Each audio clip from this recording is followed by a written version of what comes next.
যুব মোর্চা প্রতিনিয়ত এই রাজ্যের বুকে আমরা বিভিন্ন সময় মানুষের পাশে, আর্তদের পাশে, অসহায়ের পাশে, গরিব দুস্থদের পাশে আমরা দাঁড়িয়েছি এবং সময় সময়ে আমরা তাদের থেকে সমর্থন পেয়েছি।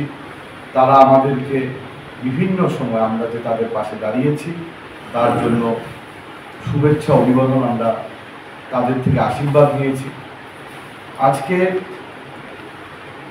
আপনাদের এখানে ডাকার মূল উদ্দেশ্য যে আমরা একটা বিশেষ কর্মসূচি রাজ্যভিত্তিক, যেটা সাবরুম মৈত্রী সেতু থেকে শুরু করে আমাদের রাজ্যের অপর প্রান্তে চুরাইবাড়ি পর্যন্ত সমাপ্তি হয়ে আমাদের উত্তর ত্রিপুরা জেলার ধর্মনগরে এসে সেটা পরিসমাপ্তি হবে। মূলত এই নমো যুবা বাইক যাত্রা, যেটা আগামী 20 নভেম্বর থেকে সাবরুমের যে মৈত্রী সেতু আছে সেই মৈত্রী সেতু থেকে হাজার হাজার যুবক বাইক হাতে নিয়ে রাজ্যের বিভিন্ন মণ্ডল, আমাদের প্রথম অবস্থায় আমরা যেটা সিদ্ধান্ত নিয়েছি, আমরা মোটামুটি 55টা মণ্ডল আমরা প্রদক্ষিণ করব। 20 নভেম্বর থেকে 26শে নভেম্বর এই 7 দিন ব্যাপী আমাদের এই নমো যুবা বাইক যাত্রা চলবে।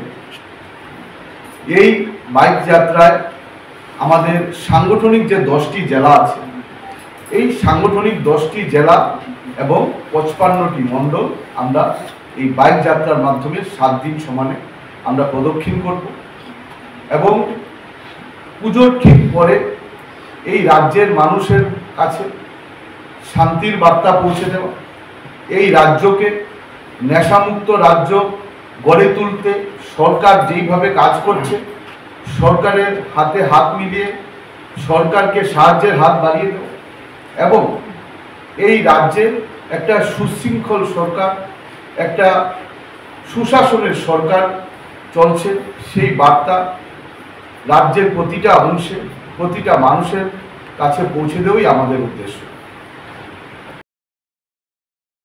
নভেম্বর সকাল 9টায় আমরা এই যাত্রাটা শুরু করব।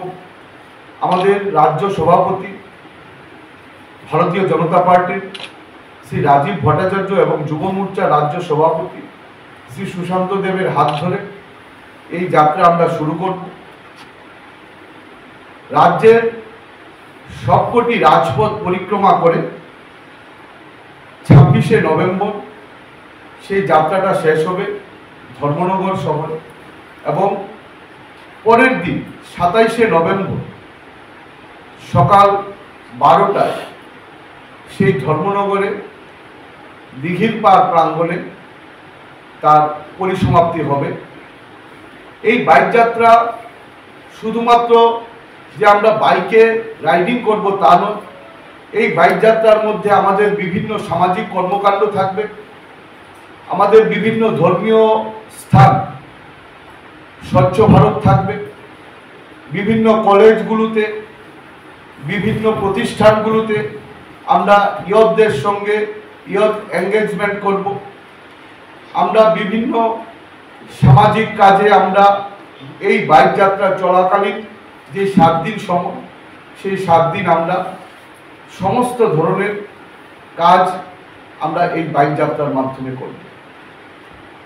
বিগত সময়ে আমাদের রাজ্য সভাপতির মুখ থেকে এবং বিভিন্ন সামাজিক মাধ্যমে এই বাইক যাত্রা যখন রাজ্যের আপাময় যুবকরা শুনতে পায়, আমরা লক্ষ্য করেছি বিভিন্ন সময়ে রাজ্যের বহুলাংশ থেকে যুবকরা শুধুমাত্র ভারতীয় জনতা যুব মোর্চার সঙ্গে জড়িয়ে আছে এরকম নয়, বিভিন্ন সামাজিক কর্মকাণ্ডের যুবকরা এবং রাজনীতির আঙ্গিনায় নেই এরকম যুবকরাও আমাদের সঙ্গে যোগাযোগ করছে প্রতিনিয়ত যে আমরা আপনাদের সঙ্গে এই বাইক যাত্রায় আমরা অংশগ্রহণ করব।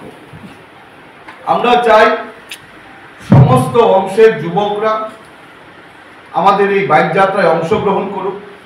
এটা সম্পূর্ণরূপে একটা সামাজিক কর্মকাণ্ড এবং